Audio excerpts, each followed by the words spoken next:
E.G.G. Egregious Games. Put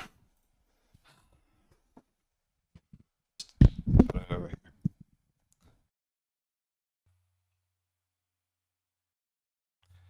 How do I want to do this? I started out making a video about the basic systems in Crossguard, and then I thought, maybe first I should just give an overview. And that's written, that's done. It's called What is Crossguard, and it will be the next video. But before that, I think I need to just have a casual conversation about what the game is and what my goals are. So next video, I'm going to give that pitch, and that's going to be a lot tighter, a lot more edited. The idea is that's the video you send people when they ask what Crossguard is. Like when you pitch a new system to your friends and they're like, what is it? Why should I play it? But for you, the people who've already expressed an interest, I wanted to just explain what the game is and what the plan is. So, Crossguard is not a setting as such, and I'm aware that setting is a large part of what sells with the art and the vibe, and we're going to talk about that later. But Crossguard is a system. It's not that setting isn't important to me, it's just that what I feel is missing from tabletop RPGs right now is a robust system that does everything we want it to do. Because there are plenty of games where I love the setting, but I hate the rules. Cyberpunk is a good example. Storytime. I started this system off because I wanted to play a solo game. I woke up one day, I had free time, and I was like, let's play some Ironsworn Starforged today. I'd already made my world, my character, and all that stuff, but I was like, I'm not super satisfied with the rules. There was a few things I'd like to improve on, just a couple of systems I'd like to add, maybe just to like replace momentum with something a bit more crunchy, because I like the idea, but it's very abstract and narrative based, and I like mechanics that are grounded in the fiction. So I was just going to throw something together in an afternoon just so I could play that day. Couple hours, throw something together. And I already had some notes on what I might do if I ever made a TTRPG someday. I'd already, played with homebrew, but this was kind of something new, and it ended up being really fun, so I didn't finish that day. I hit the evening and I was like, oh man, this is great. I might spend a few days on this. And it was around the 3 to 6 month mark that I had to start thinking, okay, this is taking a bit longer. It's got a bit bigger than I originally intended it to be. And, I was starting to realize this is a whole thing. What I'd been building was more like the basis for a tabletop role-playing system that, for me, would let me play in some of those worlds, but with rules that are awesome, that I love, rules that let me do everything I want to do, but they're not kind of slow and bogged down with minutiae like GURPS. And at this point in my life, I just spent 2 years learning how to code in C#, learning how to use Unity so I could make a video game.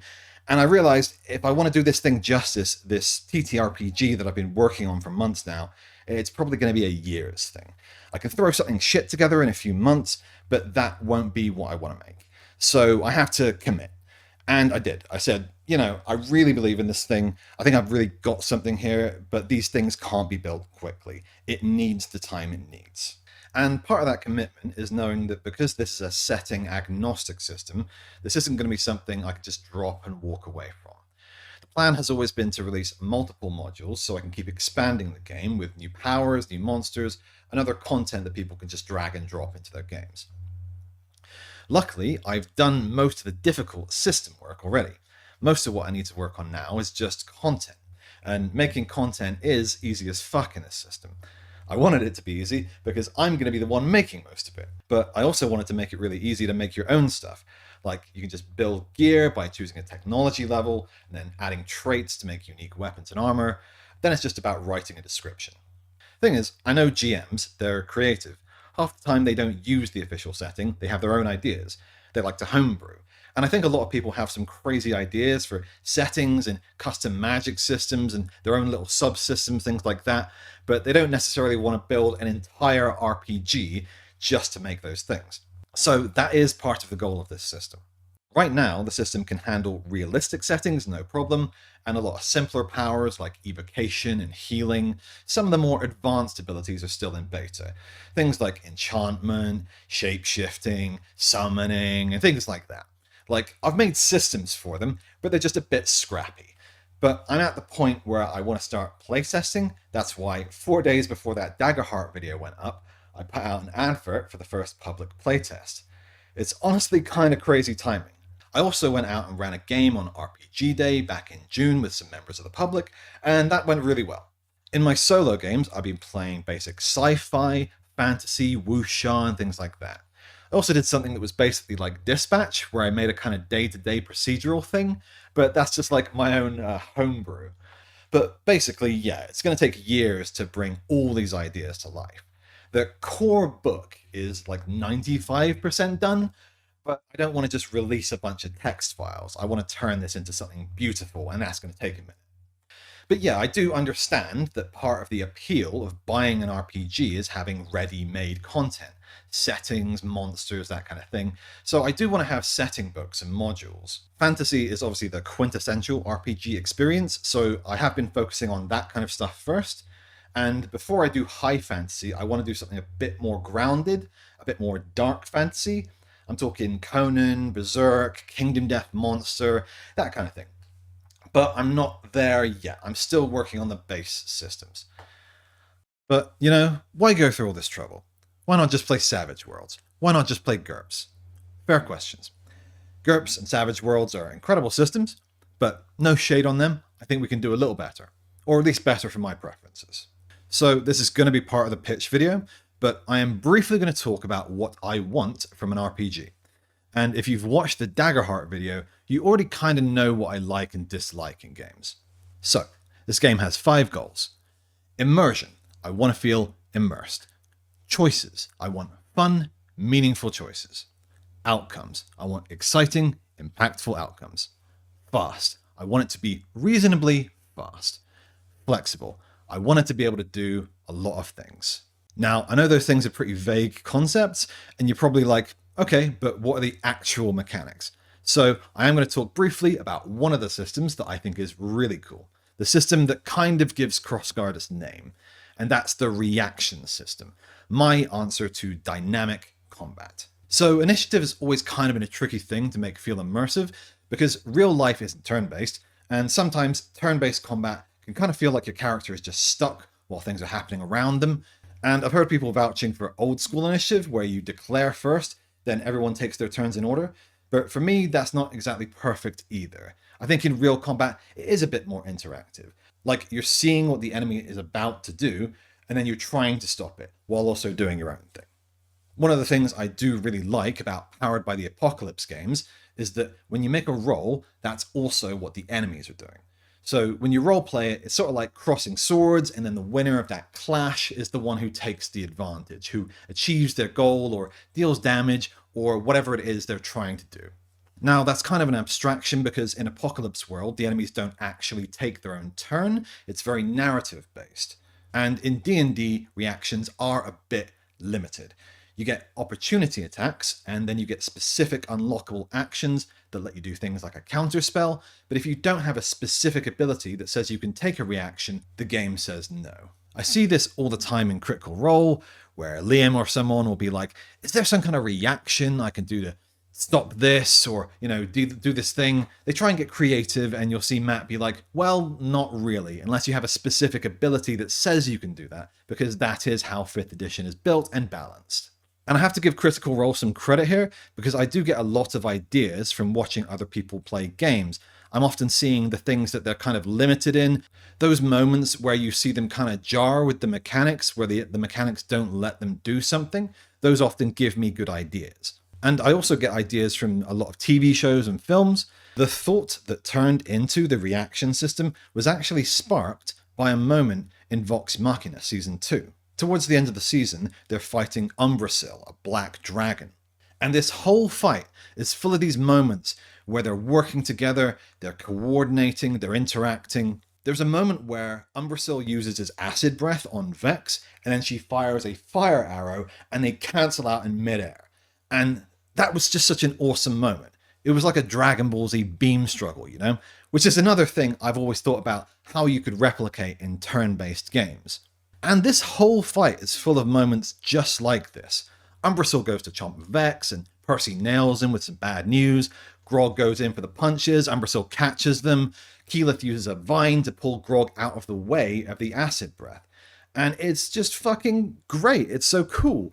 They're using all their powers, they're coordinating and bouncing off each other. It's creative, it's dynamic. It's not like they're just chipping away at each other's health bars. They're struggling. It's a back and forth. And I know D&D designers are watching this right now, scrambling to add more unlockable reactions so you can do this stuff.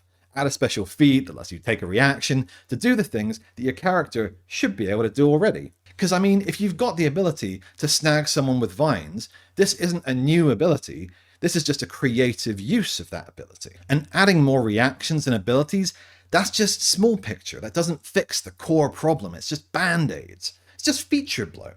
And also, I already fixed the problem. So Crossguard, as a base layer, you do just have standard rolled initiative.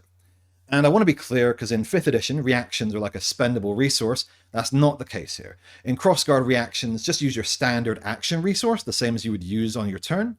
But in Crossguard, you don't get your action back at the start of the turn, you get it back at the end of the turn. And that's because at any time before the start of your next turn, you can use that action if you get an opportunity to do so. And the most common type of reaction is a clash. So any action you could normally take, any action including fireballs, grappling, using psychic abilities, like if you've got the ability, you can use it to clash. And you might even allow something like a social clash in a narrative situation. It's very flexible like that because the way it works is dead simple. If your character sees something about to happen that they don't like, that they want to stop, they can clash with it, so long as they haven't already taken their action. So as a really simple example, say you can see in the distance your friend, you're a sniper, and your friend is about to get stabbed in the back by a rogue. You see that, and the GM declares, I'm gonna stab you in the back. And before they go to roll, you go, hey, I wanna stop that. And so it's dead simple, you just both make your attack rolls. And it's whatever aptitude you would normally use to make that action. And then you compare the scores, and whoever gets the higher result, they win the clash. And if you win the clash, you get to do whatever it was you were going to do, whether that's a disarming attack, whether it's just harming them straight up, pretty much anything, forced movement like a knockback, anything you want to do, that's going to cancel their action. So there is a bit of strategy to it, a bit of maybe waiting for the right moment. And there are also things called opportunities, which I'll talk about another time. It's basically, if you stagger someone, if they fumble, if they make a really bad failure, those open up opportunities that give you a little bonus when you take that reaction. One of those moments that really sucks in D&D is when someone's on the ground rolling death saves, and the bad guy logically would just finish them off. And it feels really bad as a GM to do that, because it's not like you really have to roll. You're pretty much guaranteed to hit. It's going to be 2 death saves. You pretty much know that you are going to kill a character in that moment. And everyone's just frozen in time. They can't do anything to stop it. As a player, it sucks. It feels bad. As a GM, it sucks. It feels bad to do, because the players can't do anything. They don't have any agency in that moment. But in Crossguard, as a GM, you can do that. You can say, I'm going to kill your friend on the ground. And that's incredibly dramatic, because what it means is you either stop me here and now or it happens. So you can react to that. You can say, I'm going to try and clash and stop that happening. Maybe you're at the end of a campaign and the bad guy's got some machine that's going to suck all the souls out of everyone in the continent to resurrect their dead god. Huge stakes. It could mean the end of the campaign. And normally the GM would do everything to avoid that, because you're trying to have a good story, right? It might be that all the bad guy needs to do is pull a lever and that's it. It's done. But you can clash with that. You can stop them doing it. And because this is a system, not a feature you unlock, it makes combat better at all levels of the game. It makes combat feel more tactical. Facing matters, because you need to be able to see your opponent in order to react to them. So stealth, positioning, visibility, all those things come into play. And now it's out there, about 1,000 people are going to copy that system, and that's fine.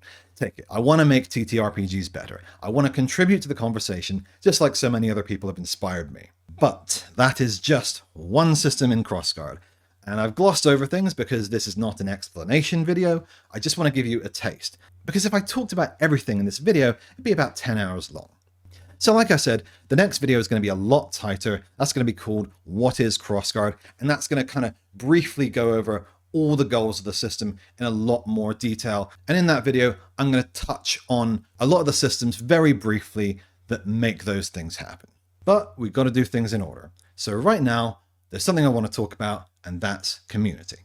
I ran my first online session for Crossguard on the 23rd of November, literally 4 days before I put out the Daggerheart video. And then I did my solo playtest on the 30th, which I streamed. So right now I have a Discord server, but it's just a private one. It's like a couple of my friends and then a couple of the playtesters who joined the game on the 23rd. I've deliberately not put a link out there. I've only invited people who got in touch with me. And I do want to reiterate that because I had one person reach out who wanted to playtest.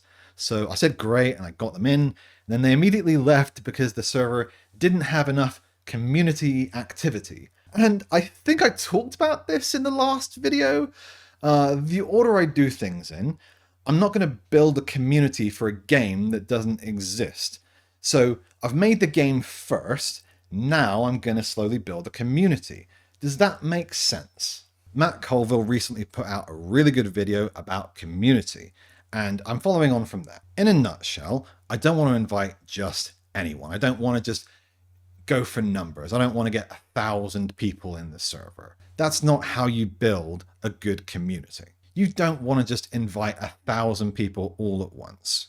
The good news is, and I don't know how I did it, but I seem to have attracted the attention of the exact kinds of people I would want playing my game. People who are thoughtful, considerate, and who are interested in the exact same kinds of things that I am. So, I am going to tentatively open up the Discord. And at a certain point, I might stop inviting for a while so it doesn't get too big. So just a heads up on that. So there is a Discord link on this YouTube page. And if you can find it, welcome.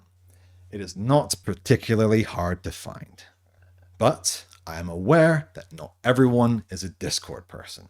If you just came here to hear me talk about RPGs, thank you. I am going to be talking a lot about Crossguard, but I'm also going to talk about some other stuff as well. Stuff that's relevant to all games. Like I said in the Daggerheart video, I like RPG stuff that's relevant to all games, not just the one you're playing. And I've got a few things already half scripted, but we got to do things in order. I am also aware that YouTube is an algorithm hell site. I don't want to be dependent on the mystical fucking whims of the algorithm to tell you guys when I launch my game. So with that in mind, I'm taking a page from Kelsey Dion's playbook, and I've put up a very small Crossguard website, crossguardrpg.com. And there is a little box where you can put your email in if you want me to email you when Crossguard comes out. This is just for major news, like if I were to launch a Kickstarter or when the game releases, which is not going to be for quite a while. And I'm doing this because obviously game development takes a while. I don't expect everyone to be here week in, week out. For some people, you might just be like, oh wow, yeah, that game sounds really cool. Tell me when it's done. So that's what the mailing list is for. So yeah, crossguardrpg.com is live. Link in the doodly-doo. Right now, there's not much on there because I don't want to spoil the next video, but after that video comes out, there's going to be a fair bit more stuff on there about the game. And again, the intention with that video is just people who don't know what Crossguard is, they don't want to watch a 20-minute video of me yapping, they can just get the highlights. And with that said, I'm going to finish there. Thank you to everyone who's commented so far. This has been an amazing few days for me. We are so happy here at the Greg household. A few people have even commented on some of my older videos, like the one about ego, and that's really cool. I leave all that stuff up because it's like, you know, it's part of my journey. 3 people have even sent me money, and that's awesome. I used that to pay for the website and domain costs, so thank you. Anyway, fuck a like and subscribe. Go visit crossguardrpg.com and give me your email so I can email you when Crossguard comes out. There is going to be another Sunday playtest. I haven't planned it yet because I've been doing a lot of other stuff. But it's going to be posted on the Discord sometime this week, and it's probably going to be Sunday. Don't know the time yet. We might even do another live thing. Who knows? This is happening, man. This is happening. See you soon.